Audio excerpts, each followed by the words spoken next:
Hey y'all, I want to get on and encourage y'all real quick like that. I want to give y'all 3 reasons. I'm gonna give you 4 because I just thought of one. Why you keep attracting toxic men after you get a divorce. Number 1, you are still unhealed. You have not gotten over the divorce. Every time you go on a date, you meet somebody, you telling them about everything that happened with your divorce. You always talking about your ex-husband. You always talking about what he did to you. Like, that's number 1.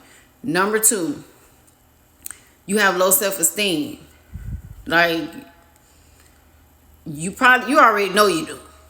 Because when you got low self-esteem, you really accept anything from anybody.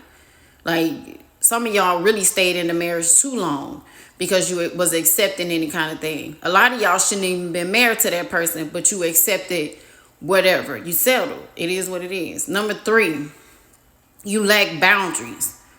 You let people treat you any kind of way. You don't set any boundaries. I'm sure a lot of y'all, when you was married, your husband did you any kind of ways. You accepted it. You didn't have no boundaries. You let people just treat you any kind of way. And I guarantee you it didn't start with him. I guarantee you it had been going on before or it happened before. Either with your family members, your friends. You just don't have no boundaries. Number 4, you still have a soul tie. That means your mind, your will, and emotions, or your soul is still tied to that person. You think about that person all the time. You daydreaming. You thinking about them. You thinking about your future. You can't get them out your mind. You daydreaming about them. You're daydreaming about how things could have been better. You always thinking about them. You have a soul tie. You got to break that soul tie. And that takes time. Like, literally. And I'm going to tell y'all this story. One day I was at home. This was 2020. I was in my closet, I was praying, and I broke the soul tie, which is easy. It's like, I forgot what prayer I said, but I was like, I draw back all parts of my soul wrongfully tied in bondage to my ex-husband. I'm telling y'all, I did this. I'm going to get back with y'all on exactly what I said. Not even before I was like, I break the soul tie. Not even before I could finish praying, he called I didn't hear my phone because my phone was in the living room. I was in the closet praying. When I got done praying, I seen that I broke the soul tie with him and another person, which was a family member. When I went to that living room and got my phone off that table, both of those people had called me at the exact same time.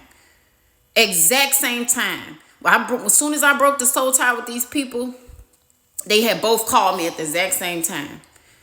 Like, that's how powerful soul ties is, because your soul is tied to that person, and it's like in the spirit realm, they know when you've broken the soul tie, and they don't want that soul tie to be broken.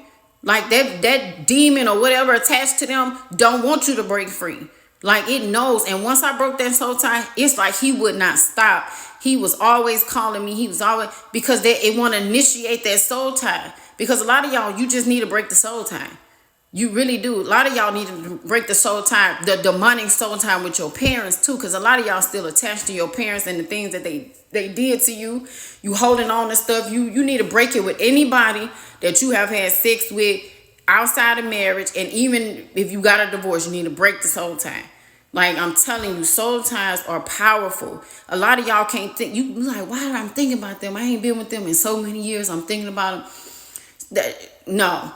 And that's why I tell people, I'm not lying.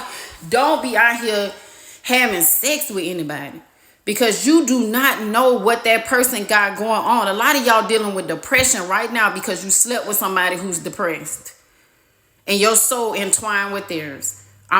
People be thinking, and I tell people all the time, yes, you can have sex and use protection and not get a disease, but we spirits.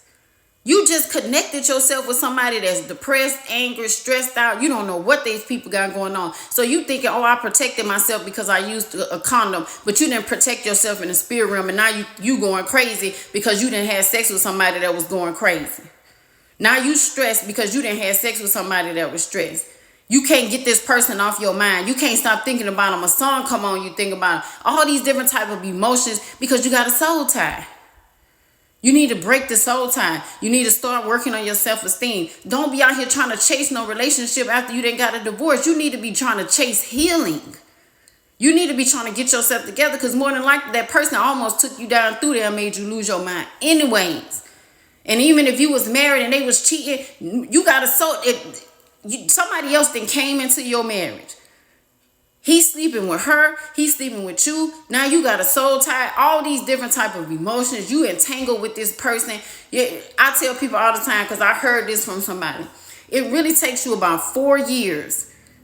And it don't have to take you all this time. But sometimes it feels like it takes you about 4 years to get over a narcissist, because they are so controlling. It takes you about 2 years to get out of that web that they had you entangled with the person they was cheating on you with. Then to get your mind back, because you really turned into Inspector Gadget, police officer, all these different type of things. You then halfway went crazy because you then dealt with this person.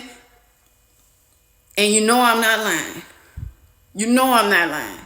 Some of you right now fighting to get your mind back from a person that you was with that was toxic. You like, why I can't stop thinking about this person? It's a soul tie. You lack boundaries. You have no self-esteem. All this different type of stuff. You got to heal. That's why I tell people, don't go jumping into a relationship. I met a man a couple months ago, and like I was talking to him. I was like, oh my God, no. I wouldn't dare want to have sex with him. I wouldn't dare want to be in a relationship. He was just so dark. He just had so much going on, so many emotions. I was like, man, if I was to ever connect with him, I know I would be right back in the situation that I was in when I was married. You got to be thinking about that. Some of y'all be out here looking, oh, he fine and all. What manner of man is he? Who is he? It ain't about just getting some. You can get some. That's easy, but what type of person is that? You want to be out here just giving yourself to anybody? Why? You don't know who they are. You don't know what type of person they is. It's not that serious. It's not that deep. You don't want to be out here giving your body to anybody. You don't want to be out here creating relationships with people and you don't know who they are. Just because you're vulnerable, just because you're lonely. It ain't even that serious. I'm telling you. And when you come out of divorce, most of y'all are gonna feel vulnerable. You're gonna feel lonely. I felt lonely because I really hadn't had any affection even in my marriage on the way out. Probably about a year and a half, 2 years on the way out of it. So I was vulnerable. I'm not gonna tell you I was out here just doing right. No, I wanted attention. I wanted to be up under somebody. I did things that I wish I wouldn't have did. That's why I tell y'all it don't work. It don't matter. It's not gonna work. It's not. You don't need to do it. Go a different route, for real.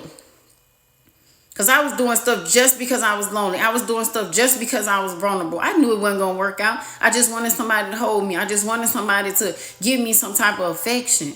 And some of y'all need that right now. You think you do. But I'm telling you, taking that time to better yourself, focusing on yourself, focusing on your relationship with God. If you got children, helping your children, because this is really a very, very tough thing for them too. And you got to change your focus. Get in the gym. Go and get a hobby. Like, just don't be out here just connecting with anybody, okay? That's all. Love y'all.